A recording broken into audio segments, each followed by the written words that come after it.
Aquecedores solares usados em experiências têm o objetivo de elevar a temperatura da água até 70 graus Celsius.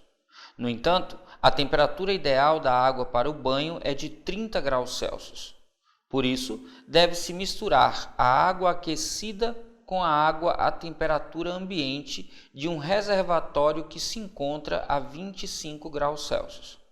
Qual a razão entre a massa de água quente e a massa de água fria na mistura para que o banho esteja na temperatura ideal?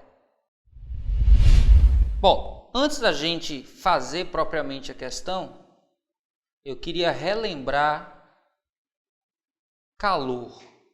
Lembra que calor é uma forma de energia, mas não uma energia que o corpo contenha, e sim uma energia que o corpo troca. Por isso a gente fala que é energia em trânsito.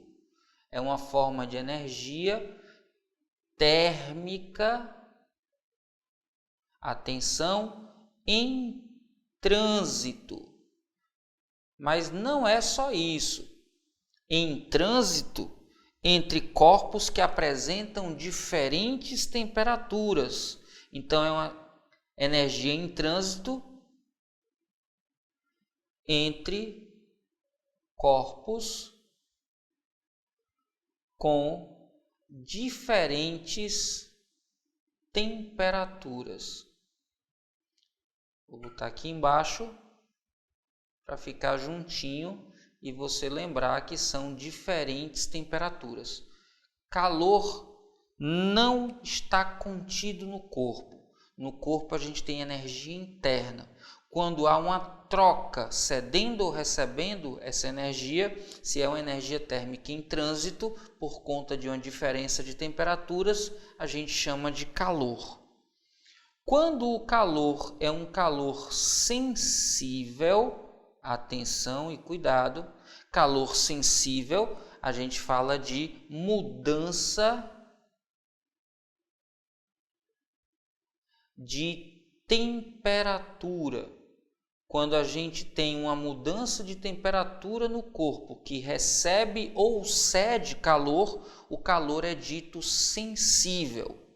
O calor é dito latente quando o corpo que cede ou recebe sofre uma mudança no estado físico. Então anote isso aí, mudança no estado físico. Agora, muito importante. Imagine o seguinte exemplo. Um copo de refrigerante que você coloca gelo. Ao colocar gelo, o refrigerante, que tem uma temperatura maior do que o gelo, começa a ceder calor para o gelo. Quando o refrigerante começa a ceder calor, começa a mudar a temperatura. O gelo, por sua vez, ao receber esse calor, começa a derreter, começa a ter mudança de estado físico. E aí, o calor é sensível ou o calor é latente? A resposta é: o calor é calor. O efeito do calor é sensível para o refrigerante que mudou de temperatura e o efeito do calor é latente porque houve mudança de estado físico para o gelo.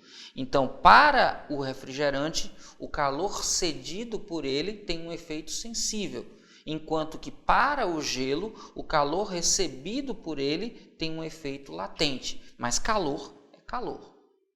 Muita atenção e cuidado com isso. Quando a gente tem um sistema termicamente isolado, as trocas de calor podem acontecer, mas exclusivamente entre as partes do sistema.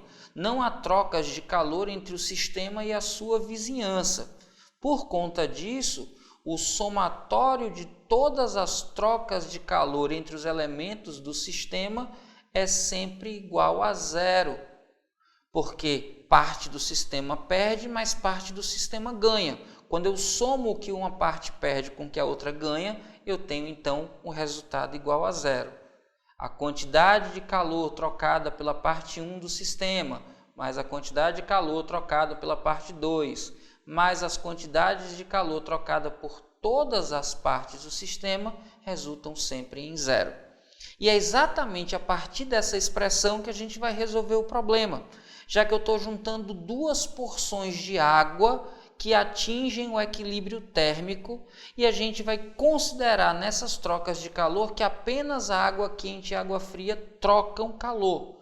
Então eu tenho que a quantidade de calor da parte 1 mais a quantidade de calor da parte 2 é igual a 0.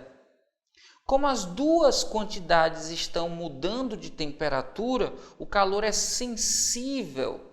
E quando eu falo em calor sensível, eu tenho que a quantidade de calor é dada por massa vezes calor específico vezes variação de temperatura.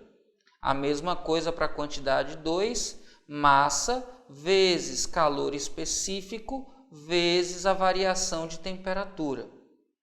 Como os dois são água, o calor específico sensível de ambos é o mesmo. Se eu dividir então os dois por C, simplifico isso aqui, e aí eu tenho massa, variação de temperatura, massa, variação de temperatura. Vou chamar a parte de água que estava quente, que inicialmente tinha temperatura 70 graus Celsius. Vou chamar de 2 a parte da água que estava inicialmente fria, a 25 graus Celsius. E vou trazer aqui para cima, e para não misturar eu vou usar o vermelho. A massa 1 eu não sei quanto é, vou chamar de massa quente. A variação de temperatura é a temperatura final, que é a de equilíbrio, que ele diz no problema ser 30, menos a inicial, que é 70, mais a massa 2, que eu não sei quanto é, mas sei que é a fria, vou chamar de MF, de frio, vezes a variação de temperatura, que é a final 30, menos a inicial 25. Ficou apertado, vou trazer para cá. Essa soma aqui é igual a 0. Ora, eu fico então que 0 é igual a menos 40 vezes a massa de água inicialmente quente, mais 30 menos 25, 5 vezes a massa fria. Menos 40, que está no segundo membro, ao mudar para o primeiro membro, fica positivo. 40 massa quente é igual a 5 vezes a massa fria. Perceba que a gente pode simplificar dividindo todo mundo aqui por 5. Eu fico então que 8 vezes a massa quente é igual à massa fria, ou seja, a massa fria é 8 vezes maior que a massa quente. A quantidade de massa de água fria é 8 vezes a quantidade de massa da água quente. Só que o que ele pede na questão é a razão entre.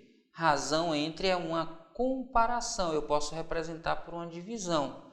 É uma comparação entre a massa de água quente e a massa de água fria.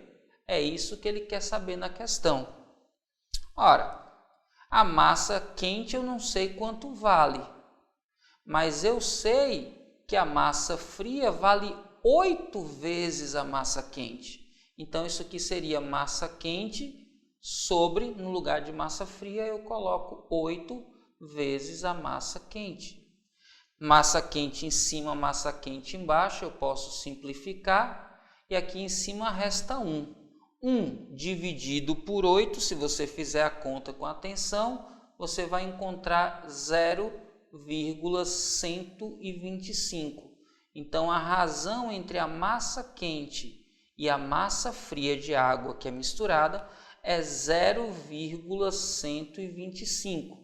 Qual é a alternativa que diz isso para a gente? A letra B. B de boazinha, tranquila. Mais uma questão aí feita, fera. E aí, fera, tranquilo até aqui? Conseguiu entender o vídeo todo? Já deu o seu like? Não? Poxa, fera, dá aquele like, isso dá para reforçar aqui o canal. Se gostou muito, compartilha esse vídeo com teus amigos e chama ele para o canal. Lembra, a gente vai estar sempre cheio de vídeos novos aqui para ajudar você em sua preparação. Agora, fera, se você quer de fato uma preparação completa, vem conhecer meu site www.fisicatotal.com.br, o maior site de ensino de física da internet brasileira. Lá você vai ter, além de 400 vídeos com aulas cobrindo todo o conteúdo de qualquer vestibular ou Enem, ainda mais de 1000 exercícios resolvidos, listas semanais que tem roteiro de estudos, que tem material com resumo, questões de aplicação e exercícios exclusivos com a mesma metodologia utilizada no Enem. Temos turmas para medicina e nelas faremos aprofundamentos específicos. Fera, é o maior canal e o maior site de ensino de física da internet brasileira. Só está faltando você lá. Vamos juntos, fera. Esse é seu ano. Lembre que você pode.